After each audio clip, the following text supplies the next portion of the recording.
welcome to your practice. I'm Christine, and today I'm going to teach you a 5-pose sequence that's specific for skiers and snowboarders, and it involves stretching the 4 sides of the upper leg, hamstrings included, and the lateral glutes. Now in the tutorial video, I've explained why these poses are important for skiing and broken them down into their alignment essentials. So if you haven't already seen that video, please watch that one first. But if you're ready to go, this sequence is not long. It's just perfect for your morning ritual before you head out the door to get on snow. So we'll start at the front edge of your yoga mat on all fours with your yoga blocks at the top edge of the mat. Now before we start our practice for the upper legs, it's always helpful to just move the spine. So inhaling deeply, with the exhale, draw your belly button up towards the ceiling, top of the head and tailbone reach down, curving the spine. Then with your inhale, move in the opposite direction. Exhale, arching the spine. Inhale, curving. And exhale, arching. So the reason most yoga practices traditionally start with this spinal movement is because the spine needs to move through its full range of motion every day so that you move synovial fluid, or the fluid that lubricates the intravertebral discs, in order to maintain the health of that tissue. Now, for skiers, of course, we perform a sport that involves extra load. We have gravity pushing on us. And so the more we can take care of our spine, the stronger our alignment will be when we're skiing, and the longer we will be able to enjoy our sport. So then coming back into neutral position, and we'll prepare for our first pose, low lunge. So I just curl under my toes, and I have bent knees. I'm going to switch my weight into my left hand to step my right foot forward, maybe in a couple steps or all in one shot. Left knee down. It can be on a blanket if you need the extra stability or the cushioning for your knee. And then I inhale, lengthening my spine. Exhale, allow the pelvis to move forward just until I feel the stretch in my left hip flexor. I use the blocks for support, and then to go a little bit more pro side, I externally rotate the upper arm bones and I lift my sternum, and I can feel that stretch travel through the belly because the psoas muscle actually goes underneath the belly and attaches to your lumbar spine. So we'll pause here for 3 cycles of breath.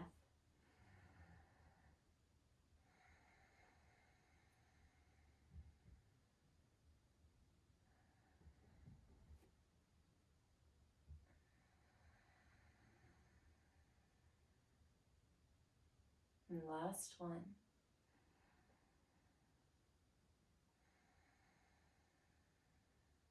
And now coming out of that pose, slowly, we're going to move right into the hamstring stretch.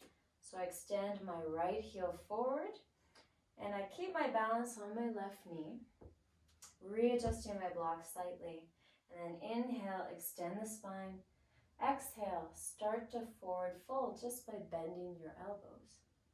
Draw the right hip bone back, leveling out the pelvis, and breathe here for 5 or 6 cycles of breath.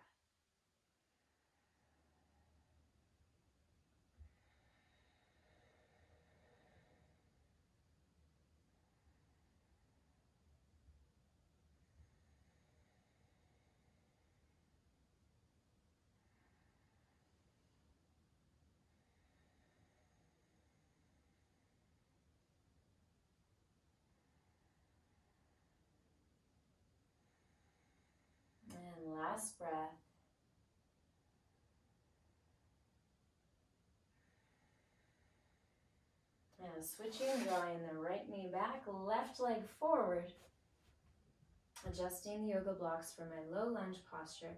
I curl under my back toes. Not everybody does that, but I find it helps me make sure that I'm aligning properly my lower leg bone so that my knee has equal alignment from the upper and the lower leg bone. And I inhale, lengthen the spine.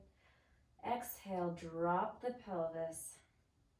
Next inhale, I lift the sternum. And then on that exhale, I'm going to roll my upper arm bones back. And just breathing here for about 5 cycles of breath.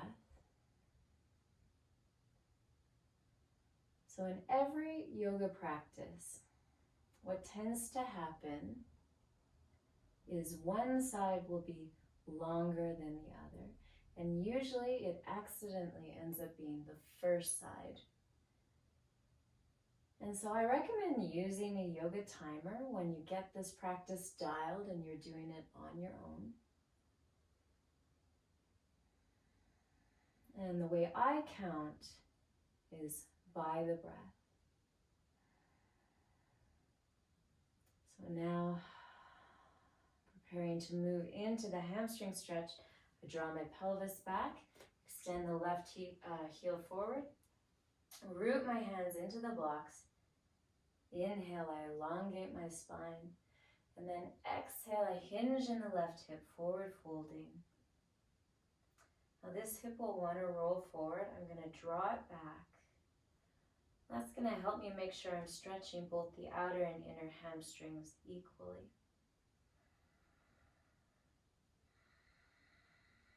And then 5 cycles of breath. This is 4.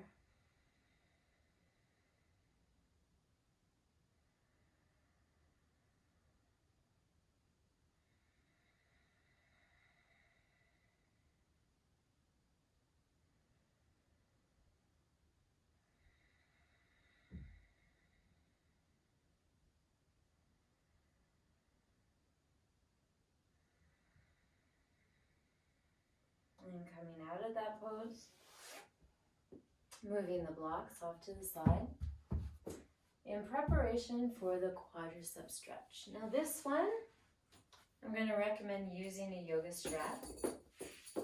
And the reason is that if the muscles are tight and you try and go into this pose by just grabbing onto your ankle, it's possible that there could be some twisting and twerking that will happen at the knee. In this practice, we are alignment conscious because we perform a sport that puts the body under strain and does so in a very habitual way.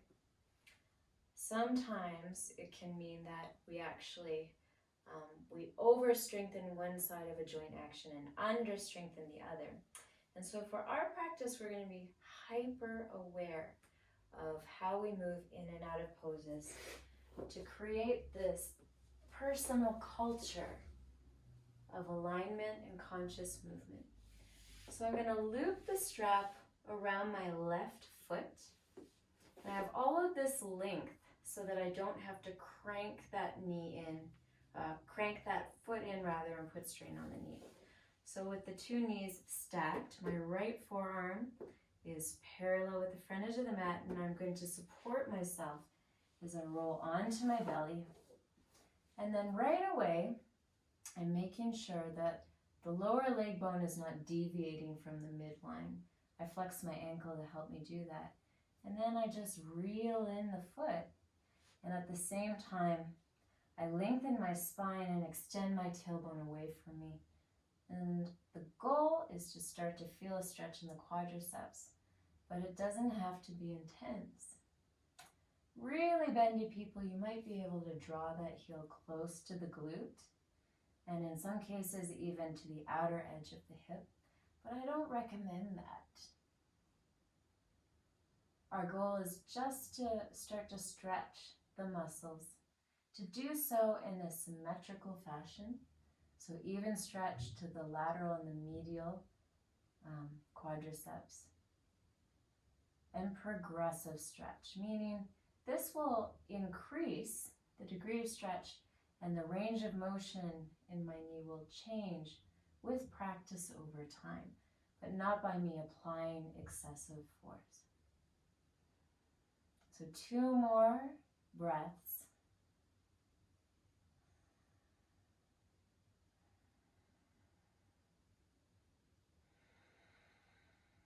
And then I come out of it just by releasing the strap. And I'm going to do the exact same thing. Opposite side, getting into it consciously, aligning my knees. My forearm supports me as I roll onto my belly. Reposition so that I can draw my right ankle towards me until I feel a stretch in the quadricep, but it does not have to be much.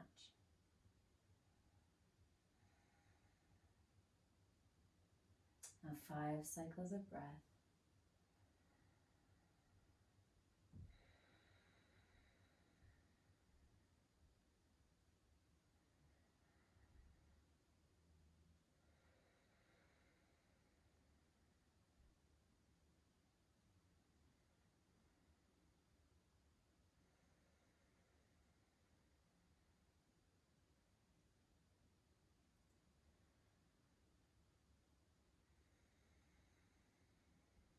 And last breath.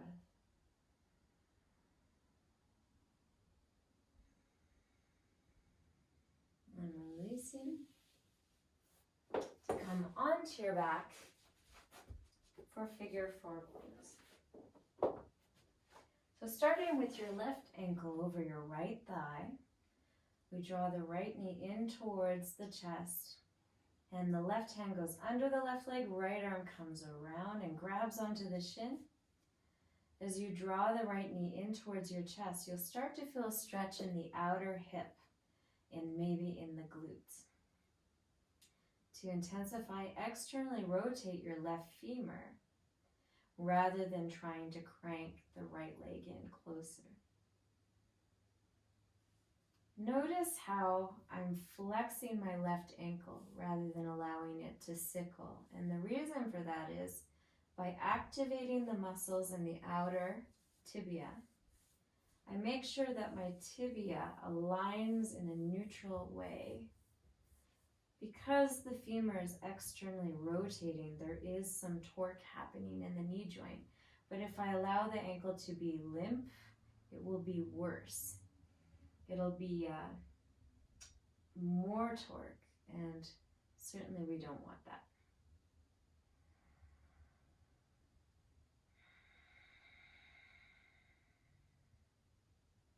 Three cycles of breath.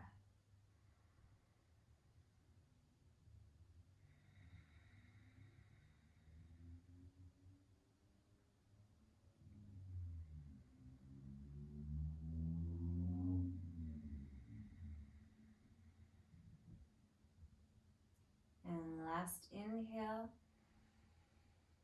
before exhaling out of the pose and switching to the other side.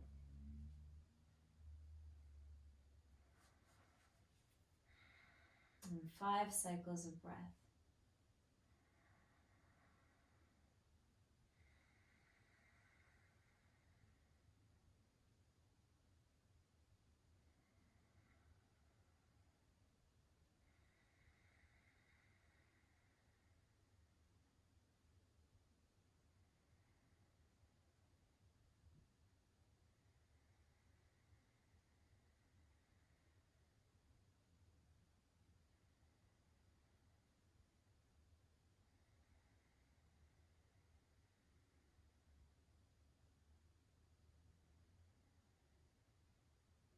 And last breath. As you exhale, releasing, and then preparing for our final pose of our sequence of 5. So far we've stretched the hip flexors, the quadriceps, the hamstrings, and the lateral glutes. And the last part is the adductors. And the way we'll do this is with a block handy, but you might not need it. I'm going to balance on my left knee as I extend my right leg straight, and I balance on the inner edge of that foot. I internally rotate my femur slightly, just slightly, and then I bring my torso in alignment as close to vertical as I can, and the block is here to support if I need it. As I bring my torso more and more into vertical, or maybe even laterally flexing to the right, I feel more of a stretch in the adductors. So these muscles are really underappreciated. You use them a lot when you're skiing, in particularly when you're rotating your femur, and also when you've got that beautiful extension of the leg out to the side in the middle of a high performance turn. You want to keep the adductors engaged to support the knee joint. I also notice when I'm skiing powder a lot, these muscles get really sore.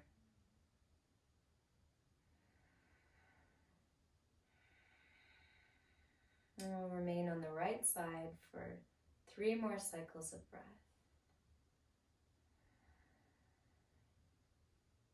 2.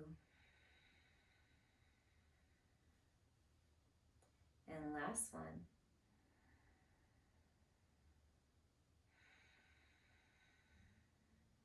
And then switching. Now remembering again, if the knee is tender, you can use a blanket underneath to support it.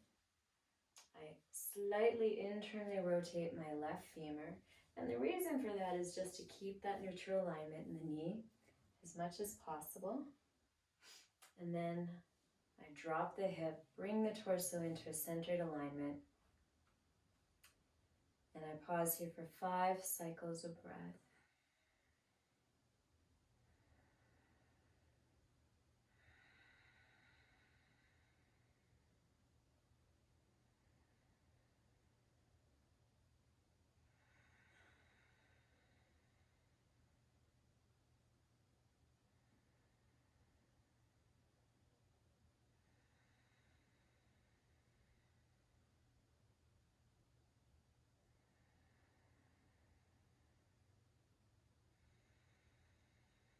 And 1 more breath.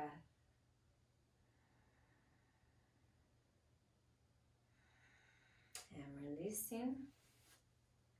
And we come out of that pose and we're ready for our day on snow. So have a great day, and I look forward to seeing you again in the next video.